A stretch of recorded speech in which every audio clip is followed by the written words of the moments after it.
السلام علیکم ورحمۃ اللہ وبرکاتہ نحمدہ ونصلی علی رسولہ الکریم اما بعد فاعوذ باللہ من الشیطان الرجیم بسم اللہ الرحمن الرحیم سورۃ الرحمن آیت نمبر 39 سے دیکھیں گے۔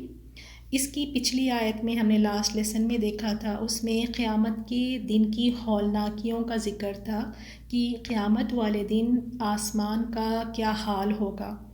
اب یہاں پہ مجرموں کا ذکر ہے کہ قیامت والے دن مجرموں کے ساتھ کیا حال کیا جائے گا۔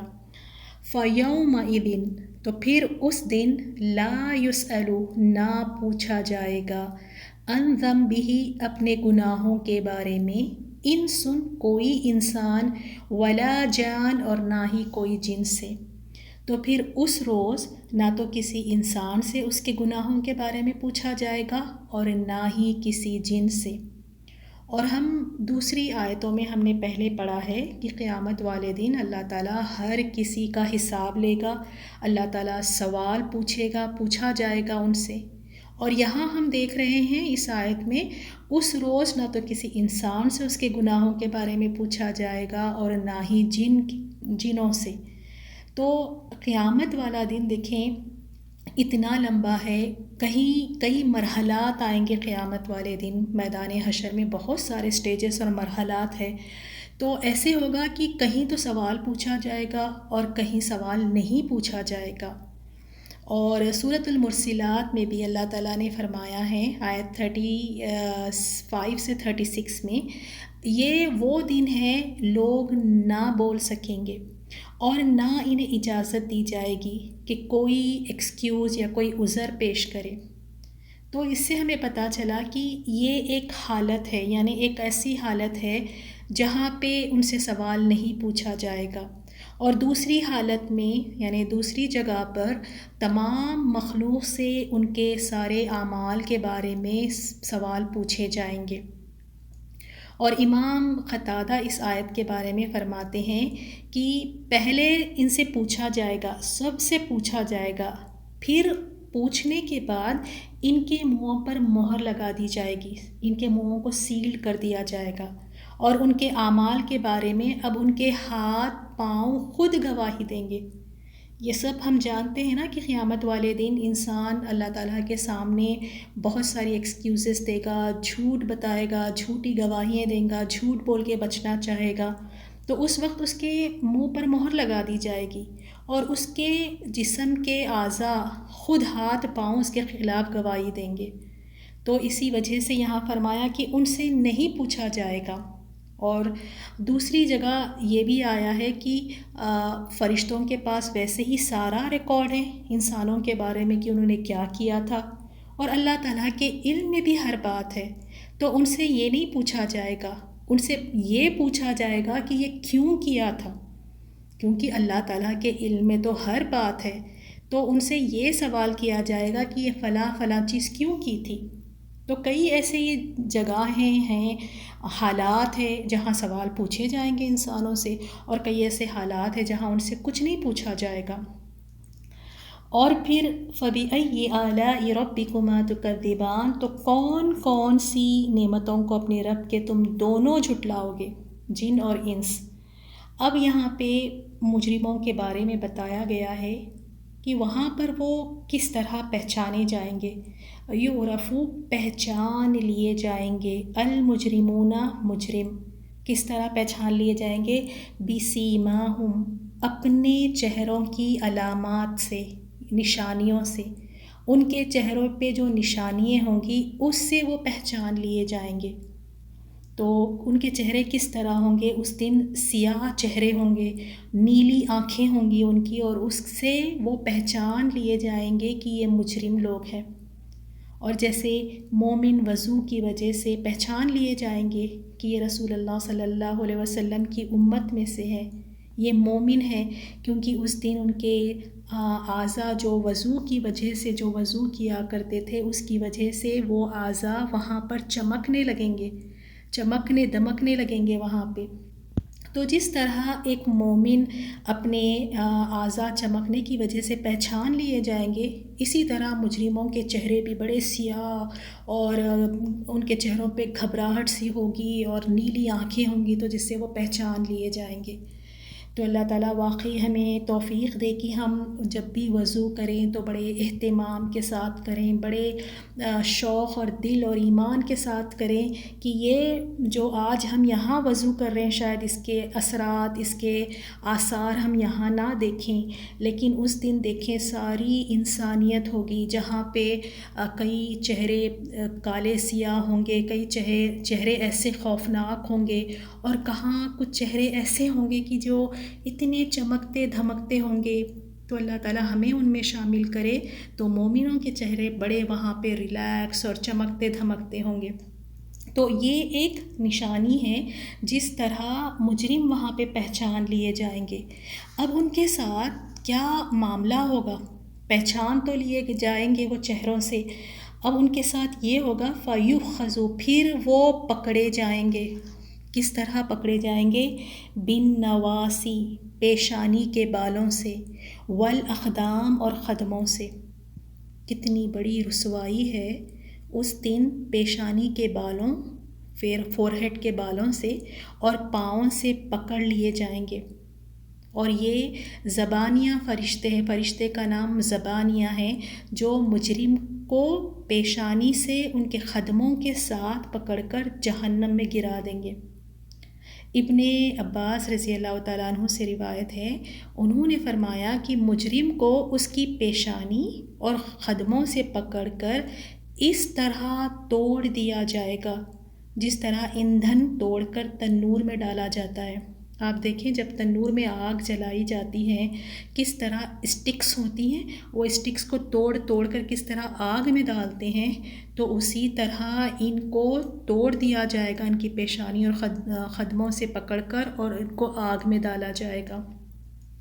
اللہ تعالیٰ اس دن کی رسوائیوں سے محفوظ رکھے۔ اللہ تعالیٰ ہم سب کو اللہ تعالیٰ جہنم کی آگ سے محفوظ رکھے۔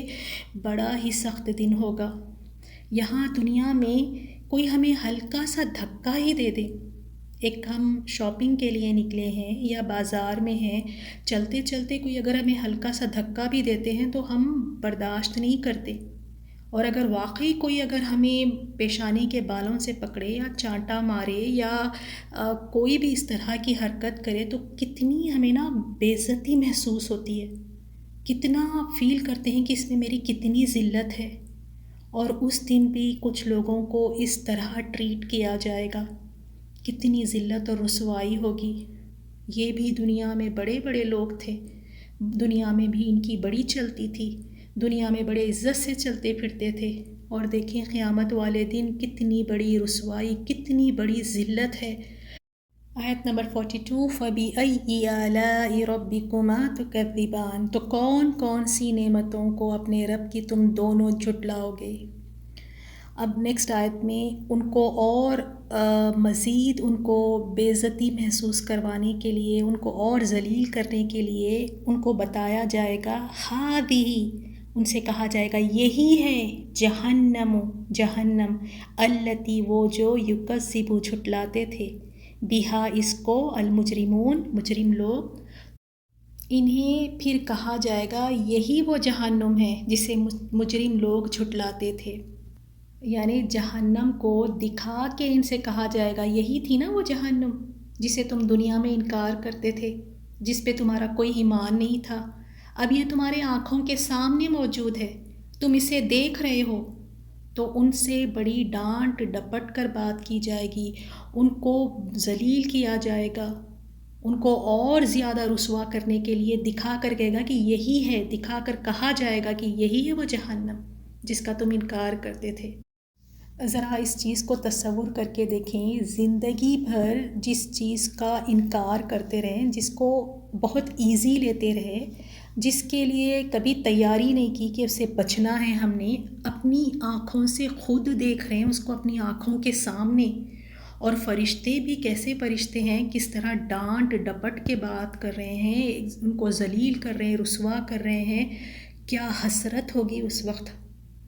اس وقت کیا نہیں ان کے دلوں میں بات آتی ہوگی کہ ہائے کاش ہم دنیا میں رہتے ہوئے یہ چیزوں کو ہم اس پر ایمان لے آتے، اس سے بچنے کی کوشش کر لیتے۔ آج ہمیں بھی قرآن کی آیتیں بار بار بتا رہی ہے کہ وہ آگ بڑی سخت ہے، اس سے بچنے کا سامان ہم سب نے کرنا ہے۔ اگر آج ہم اپنی آنکھیں نہیں کھولیں گے، اگر آج ہم اس آگ سے بچنے کی کوشش نہیں کریں گے تو ہمارا بھی یہی حشر ہوگا۔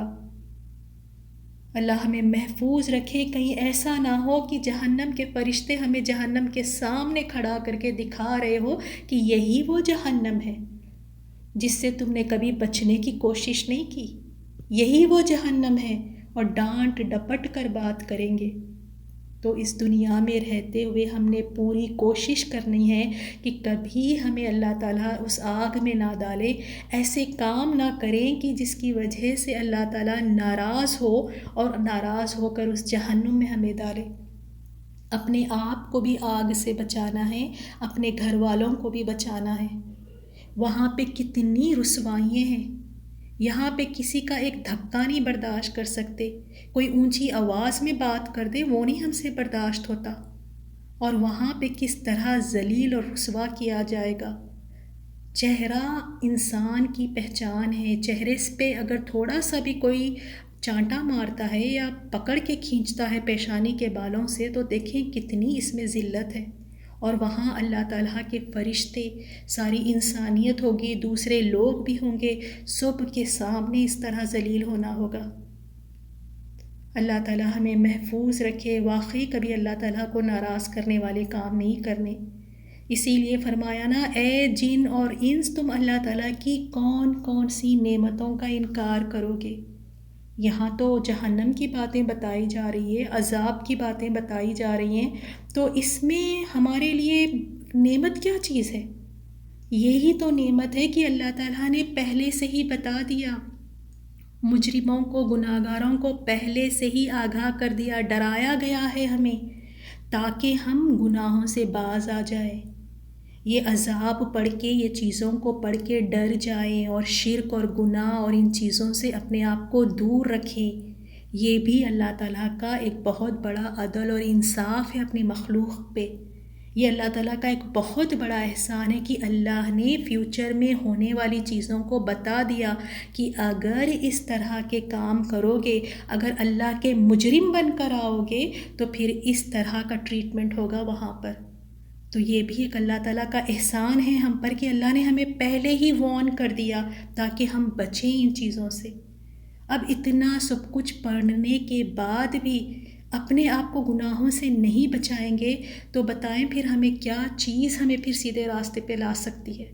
ان چیزوں کو پڑھ کے بھی ہمارے دل نرم نہ ہوں تو پھر ہمیں پتہ نہیں کون سی چیز ہمیں سیدھے راستے پہ چلا سکتی ہے۔ یہی نہیں، اور بھی ان کے لیے سزائیں ہیں، اور وہ کیا سزائیں ہیں؟ یطوفون، وہ چکر لگائیں گے۔ کہاں چکر لگائیں گے؟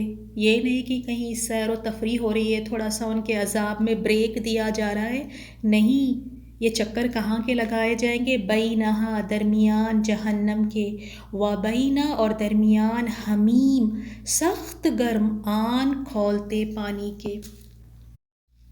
وہ دوزخ اور کھولتے ہوئے گرم پانی کے درمیان گھومتے پھریں گے، یعنی کبھی انہیں جہنم میں عذاب دیا جائے گا اور کبھی وہاں سے نکال کر پھر انہیں کبھی گرم کھولتا ہوا ایسا پانی پلایا جائے گا جو پگھلے ہوئے تانبے کی طرح شدید ترین گرم ہوگا، جس کے پینے سے انتڑیاں کٹ جائیں گی۔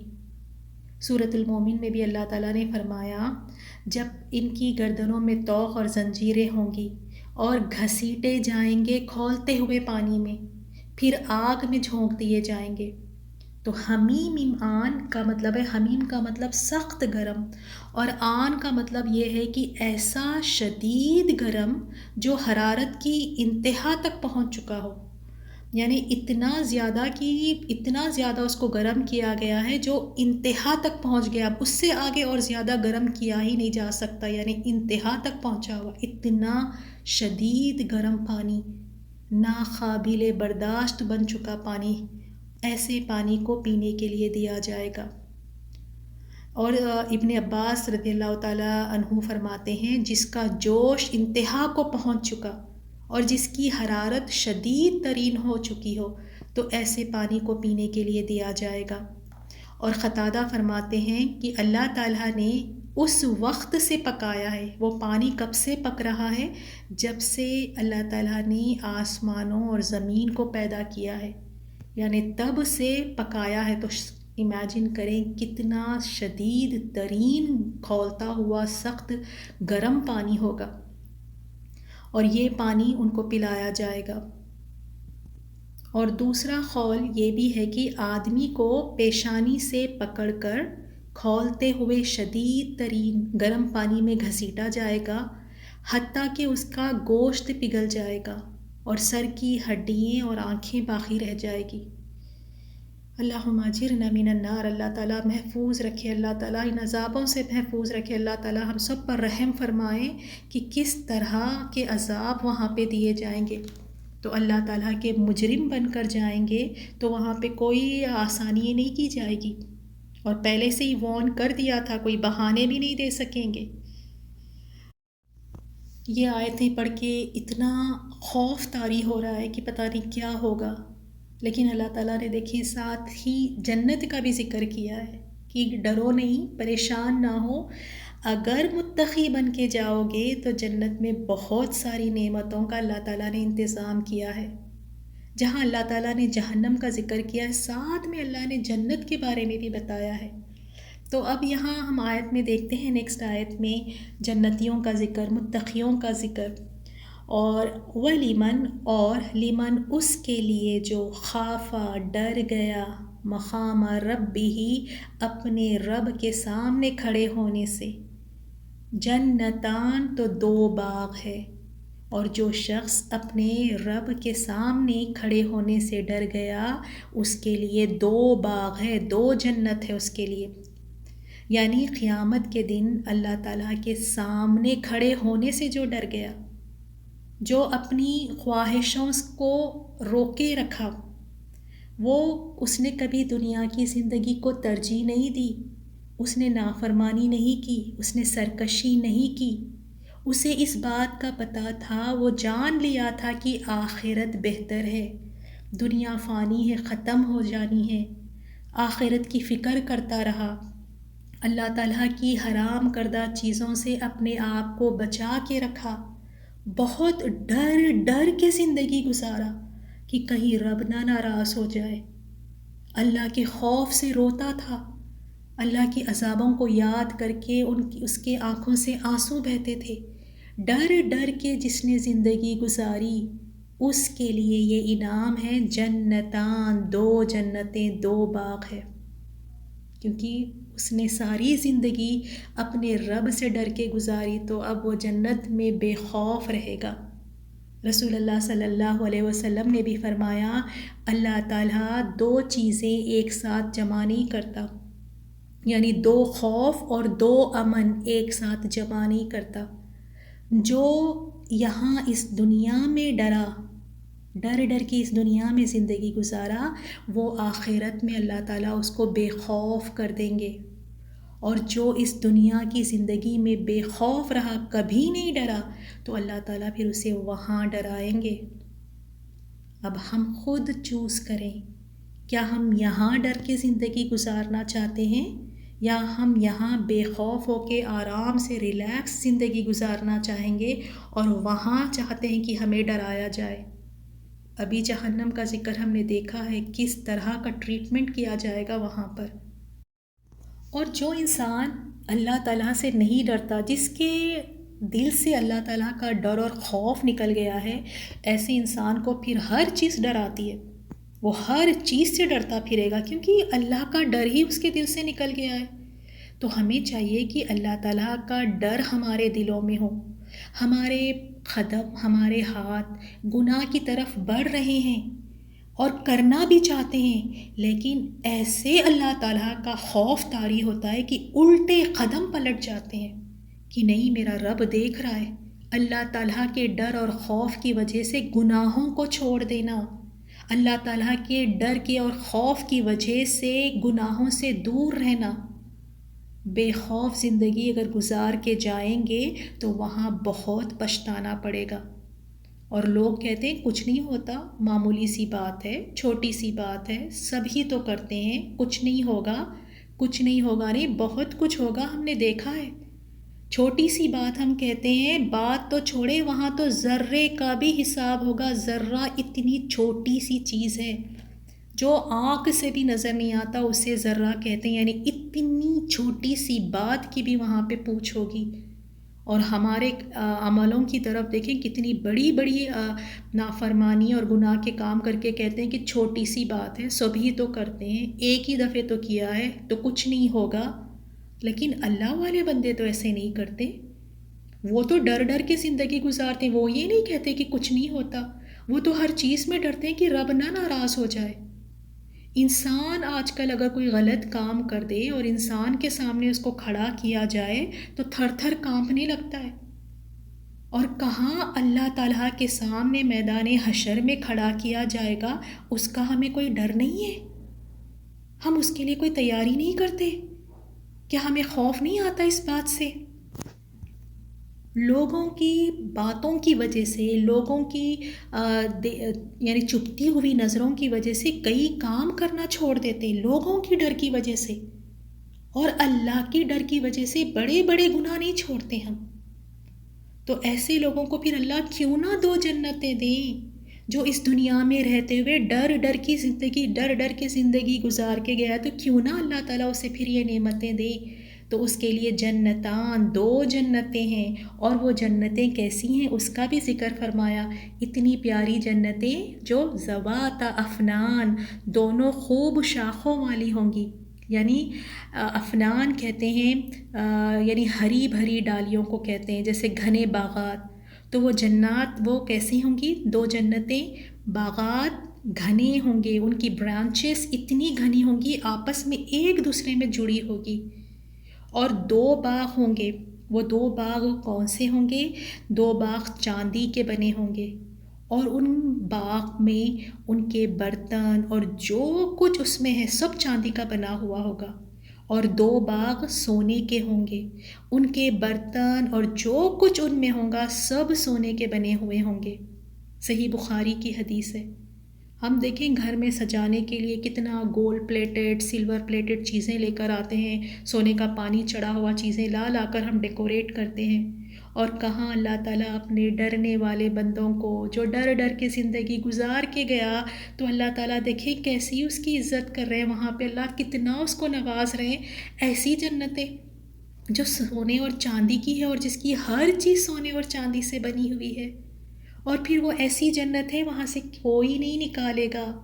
جو ایک دفعہ جنت میں داخل ہو گیا وہ ہمیشہ جنت میں ہی رہے گا، اب اس کو کوئی ڈر نہیں ہوگا کہ یہاں سے نکالا جائے گا۔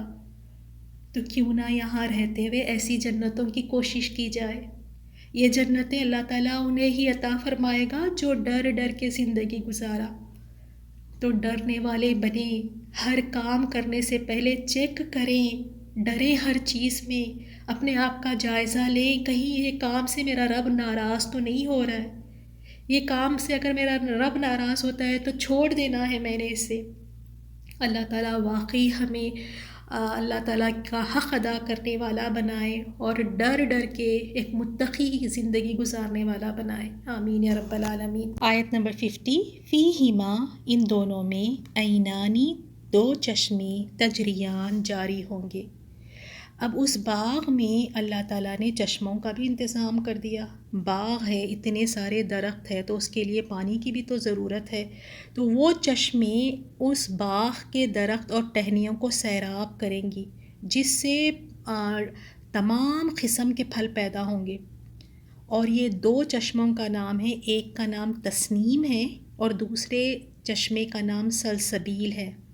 اور اس کا ایک چشمے کا پانی اتنا صاف اور شفاف پانی ہے نا، اتنا کلیئر اور صاف پانی ہوگا، اور دوسرے چشمے کا پانی پینے والوں کے لیے لذت بخش شراب کا ہوگا، یعنی وہاں اس میں لذت بھی ہوگی اس پانی میں۔ ہم یہاں دنیا میں پانی پیتے ہیں، آپ بتائیں کہ پانی میں کوئی لذت ہوتی ہے؟ کوئی اس میں ٹیسٹ نہیں ہوتا۔ تو اللہ تعالیٰ نے وہاں پہ 2 چشمے بھی جاری کر دیے اس باغ کے لیے، اور جس سے پھل کس طرح کے نکلیں گے، فیہما، ان دونوں میں یعنی ان دونوں باغوں میں، من کلی، ہر قسم کے، فاکہتین، فاکہہ ہے، پھل ہے، زوجان، 2 قسم کی ہوں گی، یعنی ہر پھل کی 2 قسمیں ہوں گی، یعنی تمام قسم کے پھل جنہیں یہ جانتے اور بہتر جانتے ہوں گے۔ اور کچھ پھل ایسے بھی ہیں جنہیں کسی آنکھ نے نہیں دیکھا ہوگا، کسی کان نے نہیں سنا ہوگا، اور کسی کے دل میں ان کا تصور تک نہ آ سکا ہوگا۔ ایسے پھل وہ وہاں جا کر ہی ہمیں پتہ چلے گا جو اللہ تعالیٰ نے اپنے محبوب بندوں کے لیے تیار کر رکھا ہے، اس کا تصور بھی ہم نہیں کر سکتے۔ اور جنت کے پھل باکثرت ہوں گے، ہر موسم کے پھل وہاں ہوں گے، کبھی ختم نہیں ہوں گے، کوئی روک ٹوک نہیں ہوگی۔ جب بھی پھل کھانے کا دل چاہے گا تو خود بخود ٹہنی ان کے پاس جھک جائے گی، ان کے قریب، اور وہ توڑ لیں گے اور اس کو کھا لیں گے، اور سیڈ لیس ہوں گی۔ اب دیکھیں ہمیں یہاں بھی اس دنیا میں میوے بہت اچھے لگتے ہیں، لیکن کچھ میووں میں ہم جب کھاتے ہیں اور بیچ میں سیڈز نکل آتی ہیں، بیج اس کے جو ہوتے ہیں، تو ایک دم سے مزہ خراب ہو جاتا ہے جب کھاتے کھاتے بیچ میں سیڈ نکل آتا ہے۔ لیکن اللہ تعالیٰ نے دیکھیں کتنا یعنی انتظام کیا ہے، وہاں کے پھلوں میں کوئی سیڈ ہے ہی نہیں، سیڈ لیس فروٹس ہوں گے وہاں پہ۔ اور وہ یہاں پہ ہم کھانے سے بھی تھوڑا سا ڈرتے ہیں کہیں موٹاپا نہ ہو جائے، ڈائٹ کانشیس ہوتے ہیں ہم یہاں پہ، پھر اگر ہم زیادہ کھا لیں تو پھر وہ ہاضمے کا بھی پرابلم ہوتا ہے۔ تو وہاں پہ کوئی پرابلم، کوئی ایسی چیز نہیں ہوگی، بنا روک ٹوک کے جتنا مرضی جب چاہے کھائیں۔ تو اللہ تعالیٰ نے یہ ساری چیزیں تیار کر رکھی ہیں، جاتے ہی فوراً یہ ساری چیزیں مل جائیں گی۔ یہ اللہ تعالیٰ کا کتنا بڑا رحم و کرم ہے۔ تو اللہ تعالیٰ کی کون کون سی نعمتوں کو جھٹلاؤ گے؟ آیت نمبر 54 میں جنتیوں کے بستر کا ذکر ہے۔ متکئین، تکیے لگائے ہوئے، علی فروشم، ایسی مسندوں پر، بطائنہا، جن کے استر، جن کی لائننگ، من استبرق، دبیز ریشم کے ہوں گے، فائن سلک کے۔ تکیہ لگائے ہوئے ہوں گے یعنی اہل جنت، جنت والے تکیہ لگائے ہوئے ہوں گے یعنی لیٹے ہوئے ہوں گے آرام سے، اور ان کے بستر، اس کی لائننگ، اس کی اندر کا جو حصہ ہے وہ موٹے ریشم کا بنا ہوا ہے۔ دہق اور اکرمہ کہتے ہیں استبرق کا مطلب موٹے ریشم کو کہتے ہیں، لیکن دوسرا قول یہ ہے یعنی استبرق سے مطلب سونے سے مزین ریشم، ایسا ریشم جو سونے سے جس کو بہت اور خوبصورت بنایا گیا گولڈ کے ساتھ۔ تو اب امیجن کریں جو بستر جس کا اندر کا حصہ اس طرح خوبصورت اور نفیس ہے، اتنا ایلیگنٹ اور اتنا خوبصورت ہے، تو پھر اس کا باہر کیسا ہوگا؟ اب ہم یہاں دیکھتے ہیں نا، دنیا میں ہم دیکھتے ہیں یہاں کے گدے ہیں، یہاں کی میٹریسیں یا مسندیں ہیں، تو جب دیکھیں پھٹنے لگتی ہیں تو اندر سے ہم دیکھتے ہیں اندر کا کپڑا سستا سا کوئی بھی چیز اندر لگا دیتے ہیں، لائننگ، باہر بے شک اچھا سا کور ہوتا ہے، اچھا سا غلاف ہوتا ہے، لیکن اندر کوئی بھی سستا سا کپڑا لے کے اس کی لائننگ لگا دیتے ہیں، چاہے وہ گدے یا مسندیں ہوں، یا ہم ڈریس بھی سلواتے ہیں اپنے، تو دیکھیں ہم لائننگ ایک ہلکے سے کپڑے کی، کوئی سستے سے کپڑے کی لگوا لیتے ہیں، لیکن جنت کے بستر کا ذکر آیا، ایسا ریشم جو سونے سے مزین کیا گیا ہو، ایسے ریشم کا اندر کا حصہ ہے، تو پھر اس کے باہر کا کیا کہنا۔ وَجَنَى الْجَنَّتَيْنِ دان، اور پھل ان دونوں باغوں کے دان، قریب ہی ہوں گے، یعنی ان کے پھل ان کے بہت قریب ہوں گے، جس طرح وہ چاہیں گے اسے کھائیں گے، اور وہ ان کے اتنے قریب ہوں گے، پھلوں کے گچھے ہوں گے جو جھکے ہوئے لٹک رہے ہوں گے، اور انہیں کھانے سے کوئی چیز منع نہیں کی جائے گی، اور وہ ٹہنیاں خود بخود ان کی طرف جھک جائیں گی۔ فَبِأَيِّ آلَاءِ رَبِّكُمَا تُكَذِّبَانِ، تو تم اپنے پروردگار کی کون کون سی نعمتوں کو جھٹلاؤ گے؟ اللہ تعالیٰ نے ان بستروں کی عظمت اور اس کی نفاست کو بیان فرمایا ہے۔ فِيهِنَّ، ان میں یعنی ان بستروں میں، قاصرات الطرف، نیچی نگاہ والی عورتیں ہیں، یعنی وہ ایسی ہیں پاک دامن عورتیں ہیں، اپنے شوہروں کے سوا کسی کی طرف نہیں دیکھیں گی اور ان سے بڑھ کر کسی چیز کو خوبصورت نہیں سمجھیں گی۔ ابن عباس رضی اللہ تعالیٰ عنہ فرماتے ہیں ان میں سے، یعنی ان جو حور ہے، نیچی نگاہ والی عورتیں ہیں، ان میں سے ایک اپنے شوہر سے کہے گی اللہ کی قسم میں جنت میں تجھ سے بڑھ کر خوبصورت کسی اور چیز کو نہیں دیکھتی، اور نہ جنت میں تجھ سے بڑھ کر مجھے کوئی چیز محبوب ہے۔ سب تعریف اس اللہ کے لیے ہے جس نے تجھے میرے لیے اور مجھے تیرے لیے بنایا ہے۔ یعنی بہت ہی محبت کرنے والی، بہت ہی وفادار ہوں گی اپنی شوہروں کی۔ لم نہیں، یتمسہن ہاتھ لگایا انہیں، انسن کسی انسان نے، قبلہم ان سے پہلے، ولا اور نہ جان کسی جن نے۔ یعنی وہ ایسی ہوں گی کہ کسی نے انہیں ہاتھ نہیں لگایا ہوگا پہلے، وہ کنواری ہوں گی اور ہم عمر ہوں گی اور اپنے شوہروں سے بے انتہا محبت کرنے والی ہوں گی۔ فَبِأَيِّ آلَاءِ رَبِّكُمَا تُكَذِّبَانِ، تو کون کون سی نعمتوں کو اپنے رب کی تم دونوں جھٹلاؤ گے۔ پھر ان کی تعریف کرتے ہوئے فرمایا کہ وہ کس طرح نظر آتی ہیں، کس طرح لگتی ہیں، کأنہن، گویا کہ وہ الیاقوت، ہیرے، والمرجان، اور موتی ہے۔ ان کی تعریف کرتے ہوئے فرمایا گویا وہ یاقوت اور مرجان ہے۔ مجاہد کہتے ہیں کہ وہ رنگت کی صفائی میں یاقوت کی طرح ہے، ہیرے کی طرح، اور سفیدی میں مرجان کی طرح ہوں گی۔ صحیح مسلم کی حدیث ہے، جنت میں داخل ہونے والی پہلی جماعت، جو پہلا گروپ ہوگا، 14ویں رات کے چاند کی طرح ہوں گی، یعنی اس طرح ان کے چہرے چمک رہے ہوں گے، اور اس کے بعد والی جماعت آسمان میں سب سے زیادہ چمکنے والے ستاروں کے مانند ہوں گے، اور ان میں سے ہر ایک کو اللہ تعالیٰ 2 بیویاں عطا فرمائے گا، اور ان کی پنڈلیوں کی چربی گوشت میں سے نظر آ رہی ہوں گی، اور جنت میں کوئی شخص بھی بیوی کے بغیر نہ ہوگا۔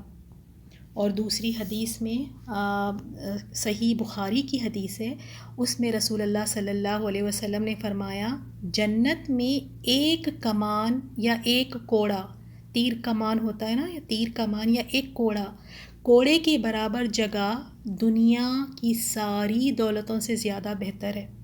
یعنی اتنی وہاں کی جگہ قیمتی ہے۔ ظاہر سی بات ہے اللہ تعالیٰ نے جنت تیار کی ہے، جنت میں اتنی سی جگہ جہاں ایک کوڑا رکھا جا سکے، وہ دنیا اور دنیا میں جتنی چیزیں ہیں ان سب سے زیادہ بہتر ہے۔ اور پھر فرمایا اگر اہل جنت کی عورتوں میں سے ایک عورت دنیا کی طرف جھانک لے تو آسمان و زمین کے درمیان کا سارا حصہ خوشبو سے بھر جائے، بس وہ جھانک ہی لے وہاں سے، اور اس کے سر کا دوپٹہ دنیا اور دنیا کی تمام نعمتوں سے زیادہ قیمتی ہے۔ یعنی کس قدر قیمتی دوپٹہ ہے۔ اس سے ہمیں یہ بھی پتہ چلا کہ یعنی جنت میں بھی دوپٹہ ہوگا، اور جو لوگ یہیں پہ دوپٹوں کو پسند نہیں کرتے، دوپٹے نکال کے رکھ رہے ہیں، دوپٹے کو پہننا پسند نہیں کرتے، تو پھر وہاں کس طرح ملے گا۔ آیت نمبر 60، هل جزاء الاحسان الا الاحسان، نیکی کا بدلہ نیکی کے سوا کچھ نہیں، احسان کا بدلہ احسان کے سوا کچھ نہیں۔ یعنی جس نے دنیا میں اچھے عمل کیے تو آخرت میں اس کے ساتھ بہت اچھا سلوک کیا جائے گا۔ جو لوگ نیکی کے کام کرتے ہیں ان کے لیے بھلائیاں ہیں، اور اللہ تعالیٰ مزید اور عطا فرمائے گا۔ اللہ تعالیٰ کی اطاعت کا بدلہ ثواب کے علاوہ کچھ نہیں ہو سکتا، تو احسان کا بدلہ احسان ہے۔ اور دوسری چیز، اللہ تعالیٰ نے جب ایسی عظیم و شان نعمتوں کا ذکر فرمایا ہے، اتنی قیمتی ہے جنت، اتنی پریشیس ہے، جس کی قیمت کوئی عمل بن ہی نہیں سکتا، چاہے ہم کتنے ہی عمل کیوں نہ کر لیں، لیکن اس کی قیمت ہمارے عمل بن ہی نہیں سکتے۔ یہ صرف اور صرف اللہ تعالیٰ کا فضل اور کرم ہی ہوگا جو اتنی خوبصورت اور اتنی قیمتی جنت اللہ تعالیٰ ہمیں عطا فرما رہا ہے، صرف اور صرف یہ اس کا فضل و کرم ہے۔ اسی لیے فرمایا فَبِأَيِّ آلَاءِ رَبِّكُمَا تُكَذِّبَانِ، تم اپنے پروردگار کی کون کون سی نعمتوں کو جھٹلاؤ گے۔ ہمارے عمل اس طرح نہیں ہے، لیکن جس طرح کا اجر اللہ تعالیٰ نے ہمارے لیے تیار کیا ہے، یہ کتنی بڑی نعمت ہے ہم سب کے لیے۔ اور یہ کس کے لیے ہے یہ ساری نعمتیں؟ وَلِمَنْ خَافَ، جو اپنے رب کے سامنے کھڑے رہنے سے ڈر گیا، اس کے لیے یہ نعمتیں ہیں۔ تو اگر ہم واقعی اللہ تعالیٰ سے ڈرنے والے ہیں، واقعی ہمیں اللہ تعالیٰ کا ڈر ہے، تو پھر یہ ہماری زندگیوں میں نظر آنا چاہیے، ہمارے عمل میں نظر آنا چاہیے کہ واقعی ہم اللہ تعالیٰ کے سامنے کھڑے ہونے سے ڈرتے ہیں۔ تو اگر ہم واقعی ڈرتے ہیں تو کیا ہم شرک اور بدعت چھوڑنے کے لیے تیار ہیں؟ کیا واقعی ہم اللہ تعالیٰ سے ڈرتے ہیں، اس کے سامنے کھڑے رہنے سے ڈرتے ہیں؟ تو کیا گانے سننا چھوڑ سکتے ہیں؟ کیا فلمیں دیکھنا چھوڑ سکتے ہیں؟ کیا سود پہ انٹرسٹ پہ پیسے لینا چھوڑ سکتے ہیں؟ کیا واقعی اللہ تعالیٰ سے اتنا ڈرتے ہیں کہ اس کے سامنے کھڑے ہونے سے ڈرتے ہیں؟ اس ڈر کی وجہ سے کیا غیبتیں کرنا چھوڑ سکتے ہیں؟ کیا لوگوں کو تانے دینا، طنز کرنا چھوڑ سکتے ہیں؟ کیا اللہ تعالیٰ کی ڈر کی وجہ سے نمازوں کو پابندی سے وقت پہ ادا کر سکتے ہیں؟ کیا غیر محرموں کے ساتھ ایزی ہو کر ہنسی مذاق کرنا چھوڑ سکتے ہیں؟ اللہ تعالیٰ کی ڈر کی وجہ سے کیا ان غیر محرموں سے پردہ کرنا سیکھ سکتے ہیں؟ اللہ تعالیٰ کے سامنے کھڑے ہونا ہے، اس ڈر کی وجہ سے، اس خوف کی وجہ سے کیا آئی بروز بنانا چھوڑ سکتے ہیں ہم؟ کیا پردہ کرنا سیکھ سکتے ہیں ہم؟ اللہ تعالیٰ کے سامنے کھڑے ہونا ہے، اس ڈر اور خوف کی وجہ سے جھوٹ اور مکاریاں اور چال بازیاں، لوگوں پر تہمت لگانا، لوگوں کے لیے پریشانیاں کرنا، کیا ہم یہ چھوڑ سکتے ہیں؟ اگر نہیں چھوڑ سکتے تو یہ صرف بس نام کا ڈر ہے، اس ڈر کا کوئی نہیں فائدہ ہوگا۔ اگر اللہ تعالیٰ سے ڈرتے ہیں تو ہماری زندگیوں میں وہ ڈر نظر آنا چاہیے۔ جو زبان کو ہم نے کھلی چھوڑا ہوا ہے نا، اس زبان پہ قابو کرنا ہوگا۔ لوگوں کے لیے جو مشکلات پیدا کرتے ہیں نا، تو اس میں ہمیں لوگوں کے لیے آسانیاں کرنا ہوگا۔ عبادتوں میں جو سستی دکھاتے ہیں نا، تو ان عبادتوں میں شوق کے ساتھ آگے بڑھنا ہوگا۔ اگر یہ ڈر ہمیں ایک نیک انسان نہیں بنا سکا، اگر اللہ تعالیٰ کا ڈر ہمیں نیکیوں میں نہیں دوڑا سکا، گناہوں سے نہیں روک سکا، تو یہ ڈر کا کوئی فائدہ ہی نہیں ہوا۔ پھر یہ تو بس ایک دکھاوے کا ڈر ہے کہ میں تو بڑا ڈرتی ہوں، میں تو اللہ سے بڑا ڈرتی ہوں، اور کام دیکھیں کہیں سے نہیں لگتا ہے اللہ کے ڈرنے والے بندے ہیں۔ تو واقعی ہم اللہ تعالیٰ سے دعا کرتے ہیں کہ اللہ تعالیٰ ہمیں اس سے ڈرنے والا بندہ بنائے، کیونکہ واقعی ایک دن اس کے سامنے کھڑا کیا جائے گا۔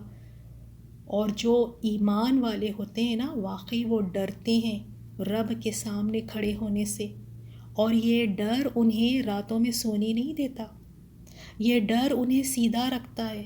یہ ڈر کی وجہ سے وہ کوئی ایک نماز مس نہیں کرتے، کیونکہ انہیں پتہ ہے کہ سب سے پہلا سوال نماز کا کیا جائے گا۔ اللہ تعالیٰ کے سامنے کھڑے ہونے کا ڈر انہیں نمازوں میں سستی کرنے سے دور رکھتا ہے۔ اللہ تعالیٰ سے دعا کرتے ہیں کہ ہمیں تقوی والی زندگی عطا فرمائے، آمین یا رب۔ آیت نمبر 62، وَمِن دُونِهِمَا، اور ان دونوں سے کم درجے، جنتان، دو باغ ہے، یعنی اور دو باغ ہے۔ یہ دو باغ جو ان آیات میں ذکر کیے گئے ہیں، مقام میں اور مرتبے میں، فضیلت میں، پہلے باغوں کی نسبت کم تر ہوں گے۔ اللہ تعالیٰ نے اسی لیے فرمایا وَمِن دُونِهِمَا جنتان، اور ان دو باغوں کے علاوہ دو باغ اور ہے۔ جیسے پچھلی آیت میں ہم نے دیکھا، وہ دو باغ کون سے تھے؟ دو باغ چاندی کے ہوں گے، ان میں برتن اور اس کا سارا سامان چاندی کا بنا ہوگا، اور دو باغ سونے کے ہوں گے، اور ان میں برتن اور اس کے سارے چیزیں سونے کے بنے ہوں گے۔ پہلے کے دو باغ جو آیت نمبر 46 میں بتائے گئے ہیں، وہ مقربین کے لیے ہے، اور اس آیت میں جو باغ کا ذکر ہے، دو اور باغ ہے، وہ اصحاب الیمین کے لیے ہے۔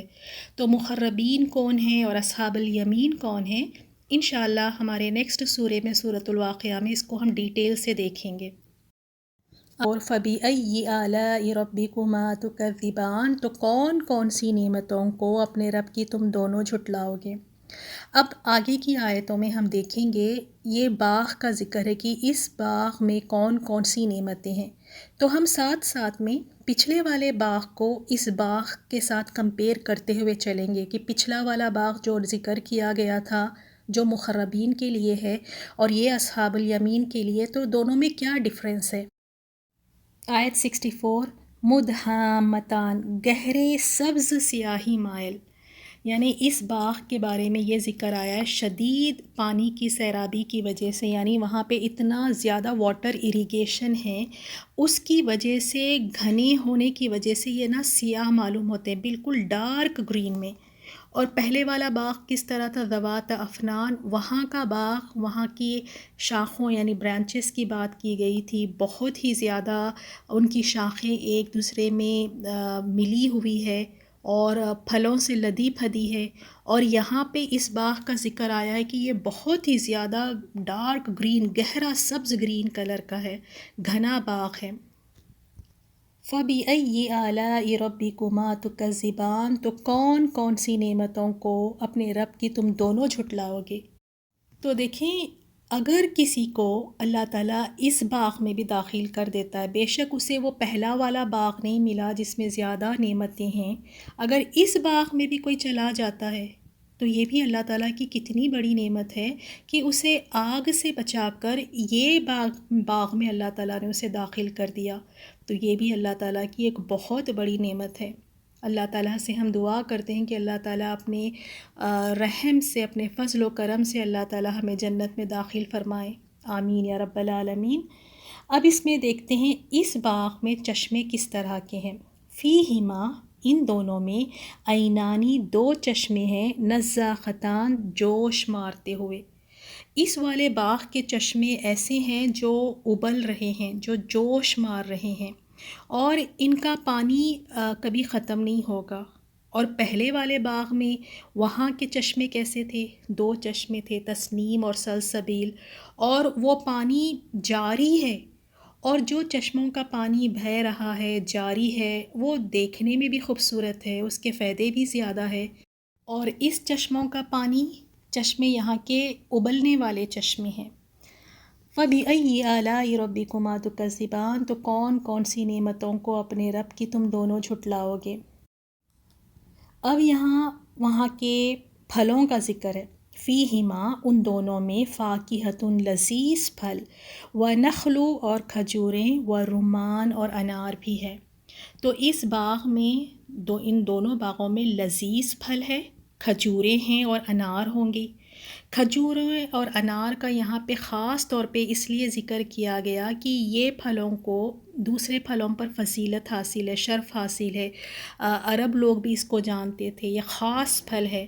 تو کھجور کے بارے میں ہے کہ جنت کے کھجور وہاں ان کا سائز مٹکے کے برابر ہوگا اور شہد سے زیادہ میٹھے ہوں گے۔ اور پہلے والے باغ میں ہم نے دیکھا تھا، پہلے والے باغ میں کثرت سے وہاں پہ پھل ہوں گے، اور وہاں کے پھل کے دو دو قسمیں ہوں گی، اور ایک ایسا قسم جو ہم جانتے ہیں، بہتر جانتے ہیں، اور دوسرے قسم کے پھل پہلے والے باغ میں نہ کسی آنکھ نے اسے دیکھا ہوگا، نہ کان نے اس کے بارے میں سنا ہوگا، نہ ہی اس کا تصور آیا ہوگا، یعنی اللہ نے ایسے قسم کے پھل وہاں تیار کر کے رکھے ہیں اور کوئی روک ٹوک نہیں ہوگی۔ فَبِأَيِّ آلَاءِ رَبِّكُمَا تُكَذِّبَانِ، تو کون کون سی اپنے رب کی نعمتوں کو تم دونوں جھٹلاؤ گے۔ آیت نمبر 70، فیہن، ان میں، خیرات، خوبصورت، حسان، خوبصورت عورتیں ہوں گی، ان میں نیک سیرت اور خوبصورت عورتیں ہوں گی۔ اور یہ بھی کہا گیا ہے، اس کا مطلب یہ ہے کہ جنت میں بہت سی اچھی اچھی اور خوبصورت چیزیں ہوں گی۔ اور دوسرا یہ بھی اس کا معنی کیا گیا، یہ بھی بتایا گیا ہے کہ وہاں جنت میں خوبصورت جسم والی، خوبصورت چہرے والی عورتیں ہوں گی۔ فَبِأَيِّ آلَاءِ رَبِّكُمَا تُكَذِّبَانِ، تو کون کون سی اپنے رب کی نعمتوں کو تم دونوں جھٹلاؤ گے۔ اب نیکسٹ آیت میں حوروں کا ذکر ہے کہ اس باغ میں حور کس طرح ہوں گی۔ حورن، حوریں، مقصورات، محفوظ ہوں گی، فی القیام، خیموں میں۔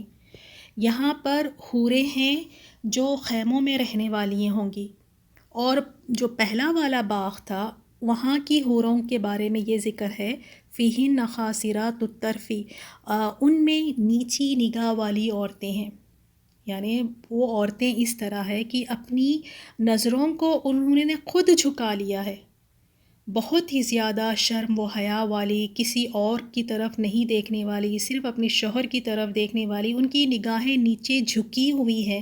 اور یہ دیکھیں ایک بہت ہی زیادہ ایک ایسی صفت ہے، اسی لیے پہلی والی جو حوروں کا ذکر ہے وہ زیادہ افضل ہیں ان حوروں سے، کیونکہ وہ زیادہ خود بخود اپنی نگاہوں کو نیچے کرنے والی ہیں۔ اور اس باغ میں جو حور ہے انہیں خیموں میں رکھا گیا ہے، اور یہ بھی پاک دامن ہیں، یہ بھی خوبصورت ہوں گی، یہ اور ساری حوریں جو ہوں گی وہ کنواری ہوں گی، لیکن ان حوروں کی نسبت پہلے والی باغ کی حوروں کی زیادہ فضیلت ہے۔ اور یہ حوریں خیموں میں ہوں گے، اور رسول صلی اللہ علیہ وسلم نے فرمایا جنت میں موتیوں کے خیمے ہوں گے، ان کا عرض 60 میل ہوگا، اور اس کے ہر کونے میں جنتی کے اہل ہوں گے، یعنی اتنا بڑا وہ خیمہ ہوگا، اور ہر کونے میں ان کی بیویاں ہوں گی، ان کے اہل ہوں گے، جس کو دوسرے کونے والے نہیں دیکھ سکیں گے، اور مومن اس میں گھومے گا۔ صحیح بخاری کی حدیث ہے۔ فَبِأَيِّ آلَاءِ رَبِّكُمَا تُكَذِّبَانِ، تو کون کون سی اپنے رب کی نعمتوں کو تم جھٹلاؤ گے۔ لم نہیں، یطمثہن ہاتھ لگایا ہن ان کو، انسن کسی انسان نے، قبلہم ان سے پہلے، ولا اور نہ جان کسی جان نے۔ فَبِأَيِّ آلَاءِ رَبِّكُمَا تُكَذِّبَانِ، تو کون کون سی اپنے رب کی نعمتوں کو تم دونوں جھٹلاؤ گے۔ اور پہلی والے باغ کی حوروں کے بارے میں کیا ذکر آیا تھا، ان کی خوبصورتی کے بارے میں، کأنہن الیاقوت والمرجان، گویا کہ وہ یاقوت اور مرجان ہے، جیسے ہیرے اور موتی ہوتے ہیں اس طرح کی ان کی خوبصورتی تھی۔ اور یہاں پہ بتایا گیا ان کی خوبصورتی کس طرح ہے، یہ نیک سیرت ہے، خوبصورت ہے، اور اللہ تعالیٰ نے فرمایا یہ بھی ایک بہت بڑی نعمت ہے۔ جو انسان، جو مرد یہاں پر اپنی نظروں کو جھکا کے رکھے گا، اپنے آپ کو پاک دامن رکھے گا، بے حیائی کے چیزوں سے اپنے آپ کو بچا کے رکھے گا، تو اللہ سبحانہ و تعالیٰ نے ایسے آدمیوں کے لیے کتنی پیاری حوروں کا انتظام کیا ہے وہاں پر۔ اور اس بات پر کئی عورتیں اعتراض بھی کرتی ہیں کہ ان کو حوریں کیوں ملیں گی، یہ تو بڑی ناانصافی والی بات ہے، ان کو اتنی زیادہ حور ملیں گی یا حوریں ملیں گی۔ تو دیکھیں اللہ سبحانہ و تعالیٰ جانتا ہے، ہم نہیں جانتے۔ اللہ تعالیٰ کو پتہ ہے کس کو کیا دینا ہے، کس کی کیا ضرورت ہے۔ عورتوں کو وہ چیزیں دی گئی ہیں جو عورتیں جن چیزوں کو لے کر خوش ہوتی ہیں، اور جنت ایک ایسی جگہ ہے اللہ تعالیٰ ہر کسی کو خوش کرے گا وہاں پہ، اور آدمی کے لیے کیا چیز ہے جو اس کی ضرورت ہے، کن چیزوں سے وہ خوش ہوتا ہے، اللہ تعالیٰ اس کو وہ چیز عطا فرمایا ہے۔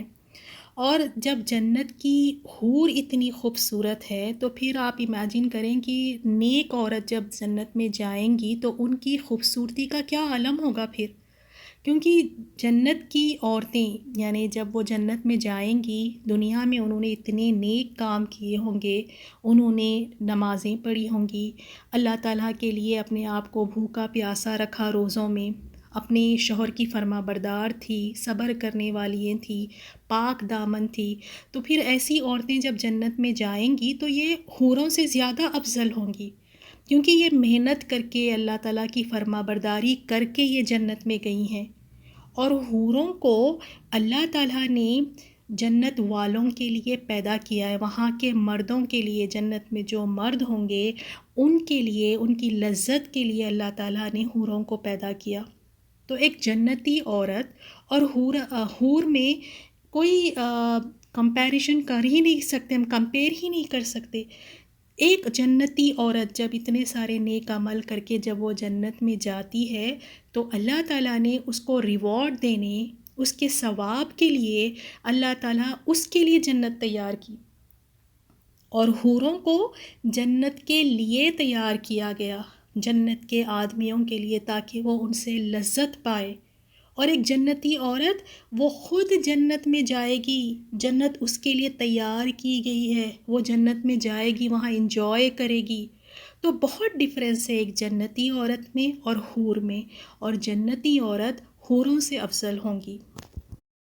اور اللہ تعالیٰ عورتوں کو وہ عطا کرے گا جس سے وہ خوش ہو جائیں گی، اور اللہ تعالیٰ مردوں کو وہ عطا کرے گا جس سے وہ خوش ہو جائیں گے۔ نیکسٹ آیت ہے متکئینہ، تکیے لگائے ہوئے ہوں گے، علی رفرفین، ایسی قالینوں پر، خضرن، سبز ہے، گرین ہے، وابخرین، نہایت نادر، حسان، نفیس ہوں گی۔ اور وہاں ان کی مسندیں کس طرح ہوں گی؟ سبز قالینوں اور نفیس مسندوں پر تکیہ لگائے بیٹھے ہوں گے۔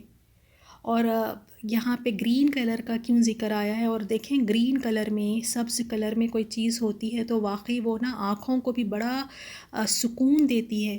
تو وہاں کی قالینیں اتنی نفیس ہوں گی، اور ابخرین کا مطلب ہے ہر نفیس اور اعلیٰ چیز کو کہتے ہیں، یعنی اتنی شاندار اور اعلیٰ چیز ہے، جیسے ہم کہتے ہیں نا آؤٹ آف دا ورلڈ، یعنی اتنی نفیس ہوں گی، ایسے اعلیٰ درجے کی ہوں گی۔ صحیح مسلم کی حدیث سے آپ صلی اللہ علیہ وسلم نے یہ الفاظ عمر رضی اللہ تعالیٰ عنہ کے لیے استعمال کیا تھا۔ آپ نے فرمایا، میں نے کوئی ابخری ایسا نہیں دیکھا جو عمر کی طرح کام کرتا ہو۔ یعنی اس کا مطلب یہ ہے وہاں پہ جنت میں جو تختیں ہوں گی وہ اس طرح سبز رنگ کی مسندیں ہوں گی، اور اتنی زیادہ خوبصورت ہوں گی، اور لٹکے ہوئے قالین ہوں گے۔ وہاں کے تختوں پر رف رف اس طرح ہوتے ہیں جیسے لٹکنے والے قالین ہوں۔ اور پہلے والے باغ میں جو مقربین کے لیے ہے، وہاں پہ ان کے مسندوں اور بستر کا ذکر آیا۔ ان کے بستر کا اندر کا حصہ جو استر لگاتے ہیں، وہ استر خود اتنے فائن سلک کا بنا ہوا ہے، اور گولڈ سے، سونے سے اس کو ڈیکوریٹ کیا گیا ہے، تو جس کے اندر کا حصہ اتنا خوبصورت اور اتنا نفیس سلک اور گولڈ سے ڈیکوریٹ کیا ہوا ہے، تو پھر اس کے باہر کے حصے کا کیا ہی کہنا ہوگا۔ یہاں ہم گدے دیکھتے ہیں جو گدے بن کر آتے ہیں، باہر تو بہت اچھی کورنگ ہوتی ہے، لیکن اندر دیکھیں جو چاہے وہ اندر بھر کے اس کی فلنگ کر دیتے ہیں، استر جو بھی چاہے کپڑے کا لگا دیتے ہیں۔ لیکن جو پہلا باغ ہے وہاں کے بستر کے استر کا بتایا گیا، تو پھر وہ بستر کس طرح ہوگا؟ فَبِأَيِّ آلَاءِ رَبِّكُمَا تُكَذِّبَانِ، تو کون کون سی اپنی رب کی نعمتوں کو تم دونوں جھٹلاؤ گے۔ لاسٹ آیت ہے تبارک اسم ربک ذی الجلال والاکرام، آپ کے رب ذو الجلال والاکرام کا نام بڑا بابرکت ہے۔ یعنی برکت کا مطلب ہے خیر کثیر، خیر جو بڑھتی ہی جائے، جو کبھی ختم نہ ہو۔ تو رب، آپ کے رب کا نام، اللہ تعالیٰ کا صرف نام ہی اتنا بابرکت ہے، تو اللہ تعالیٰ کی ذات کتنی بابرکت ہوگی پھر۔ اسی لیے ہمیں جو بھی کام کریں تو اللہ تعالیٰ کے نام سے شروع کرنا چاہیے، تاکہ اس میں خیر و برکت آئے۔ اور ابن مسعود رضی اللہ تعالیٰ عنہ کا بھی قول ہے، دعا میں یا ذا الجلال والاکرام کو لازمی کر لو، یعنی لازمی ان الفاظ سے، یہ کلمات سے دعا کیا کرو۔ اور دوسری روایت میں صحیح مسلم کی روایت ہے، عائشہ رضی اللہ تعالیٰ عنہ روایت کرتی ہیں، رسول اللہ صلی اللہ علیہ وسلم نماز سے سلام پھیرنے کے بعد اس قدر بیٹھا کرتے کہ یہ کلمات پڑھے جا سکے، اللہم انت السلام ومنک السلام تبارکت یا ذا الجلال والاکرام، اے اللہ تو سلامتی والا ہے، تیری ہی طرف سے سلامتی ہے، تو بہت بابرکت ہے، اے جلال و عزت کے مالک۔ اور سلام پھیرنے کے بعد 3 مرتبہ استغفار پڑھنے کے بعد یہ دعا پڑھا کرتے تھے رسول اللہ صلی اللہ علیہ وسلم۔ تو الحمدللہ اللہ تعالیٰ کی توفیق سے ہم نے اس سورہ کو مکمل کیا۔ اس سورہ میں ہم نے دیکھا اللہ تعالیٰ نے کتنی ساری نعمتیں ہمیں عطا فرمائی ہیں، اور ان سب نعمتوں میں سب سے پہلی نعمت کا ذکر قرآن کا ذکر آیا ہے، کہ قرآن کو اللہ تعالیٰ نے سکھایا، یہ سب سے بڑی نعمت ہے۔ ہمیں قرآن نعمت لگتی ہی نہیں ہے، اولاد ہمیں نعمت لگتی ہے، اسی لیے اولاد کے پیچھے کتنا ہم کھپتے ہیں، بیمار ہے، وقت نہیں ہے، پھر بھی اولاد کے لیے سب کچھ کریں گے، شوہر کے لیے سب کچھ کریں گے، گھر کے لیے سب کچھ کریں گے، کیونکہ ہماری نظر میں یہ نعمتیں ہیں۔ بے شک یہ نعمتیں ہیں، لیکن سب سے بڑی نعمت اللہ تعالیٰ کی قرآن ہے۔ تو اس کے لیے بھی ہمیں وقت نکالنا ہوگا، اسے سیکھنا ہوگا، سمجھنا ہوگا، اسے لوگوں تک پہنچانا ہوگا۔ یہ سب سے بڑی نعمت ہے۔ اور باقی جو جتنی بھی نعمتوں کا ذکر آیا ہے، دیکھیں اللہ تعالیٰ نے کس طرح زمین اور آسمان کو ہمارے لیے بنایا ہے۔ سورج اور چاند اگر کام کر رہے ہیں اللہ تعالیٰ کے حکم سے، تو وہ کام بھی ہمارے لیے کر رہے ہیں۔ سمندروں کو اللہ تعالیٰ نے پیدا کیا، اس سمندر سے بے شمار فائدے ہیں۔ کشتیاں اس میں چل رہی ہیں، ان کشتیوں سے ہمارے لیے یہ فائدہ ہے کہ ایک ملک سے دوسرے ملک کی چیزیں آسانی سے مل جاتی ہیں۔ پھلوں کو اللہ تعالیٰ نے پیدا کیا، مختلف قسم کے پھل ہے، اناج ہے، اسی طرح کھانے کے انتظام اللہ تعالیٰ نے کیے۔ یہ سب کے سب اللہ تعالیٰ کی نعمتیں ہیں۔ یہ نعمتیں گنوانے کے بعد اللہ تعالیٰ نے فرما دیا کہ یہ سب فنا ہو جائیں گی اور اللہ تعالیٰ کی ذات ہی بس باقی رہے گی۔ ان نعمتوں میں جو اللہ تعالیٰ نے اس دنیا میں عطا فرمائی ہیں، ان کے پیچھے ہم نے گم نہیں جانا ہے۔ یہ سب فنا ہو جانے والی ہے اور لوٹ کر اللہ تعالیٰ کی طرف جانا ہے۔ پھر ہم نے دیکھا جو اللہ تعالیٰ سے ڈرتے ہیں، اللہ تعالیٰ نے انہیں 2 جنتوں کی خوشخبری دی ہے، 2 جنتیں ان کو عطا فرمائے گا۔ اور یہ بھی ایک اللہ تعالیٰ کی نعمت ہے، اللہ تعالیٰ نے جنت کے بارے میں بتایا، اتنی پیاری جنت جہاں کبھی بڑھاپا نہیں آئے گا، کوئی بیمار نہیں پڑے گا، وہاں پہ کوئی آزمائشیں، کوئی تکلیفوں سے نہیں گزرنا ہوگا، موت بھی نہیں آئے گی وہاں پہ۔ اور ایک دفعہ جو جنت میں چلا جائے اسے کبھی نکالا نہیں جائے گا۔ اور وہاں پہ ایسی شاندار مجلسوں میں بیٹھے ہوں گے، باغات میں ہوں گے، محلات میں ہوں گے، مسندوں پر بیٹھے ٹیک لگائے ہوں گے، خادم ان لوگوں کو وہاں پہ سرو کر رہے ہوں گے، ان کی خدمتیں کر رہے ہوں گے۔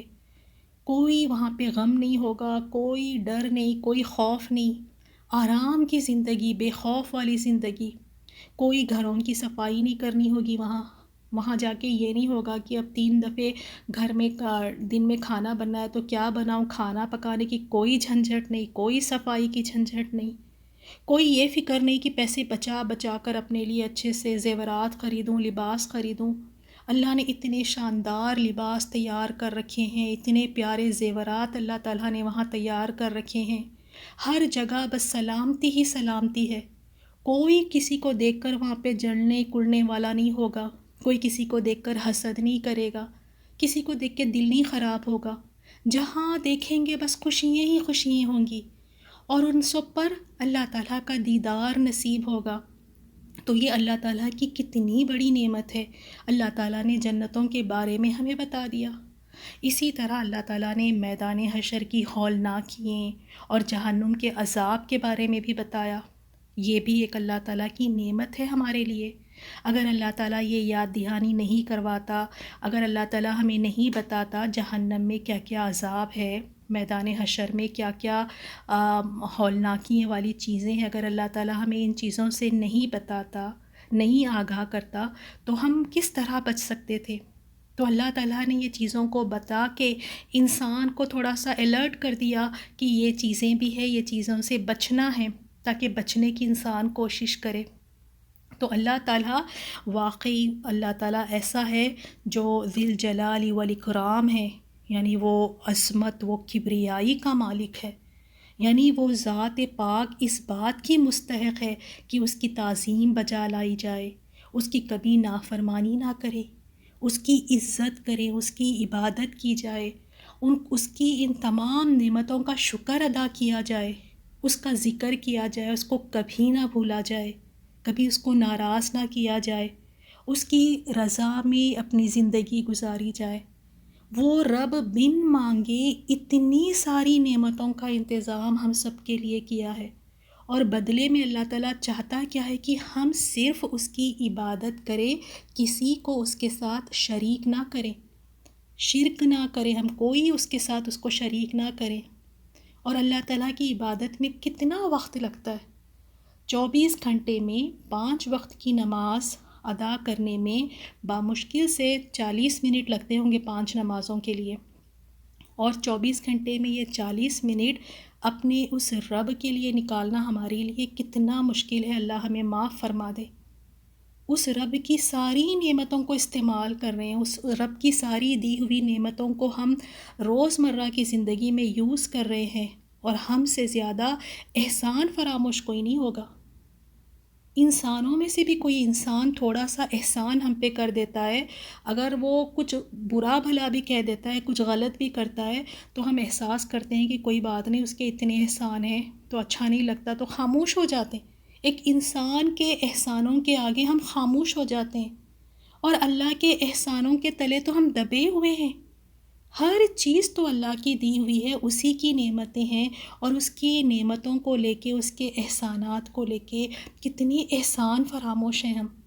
اسی کا دیا ہوا وقت لے کے کہتے ہیں اسی کے لیے وقت نہیں ہے، اسی کی دی ہوئی چیزوں کو لے کر اسی کے راستے میں خرچ کرنے سے ہم پیچھے ہٹتے ہیں۔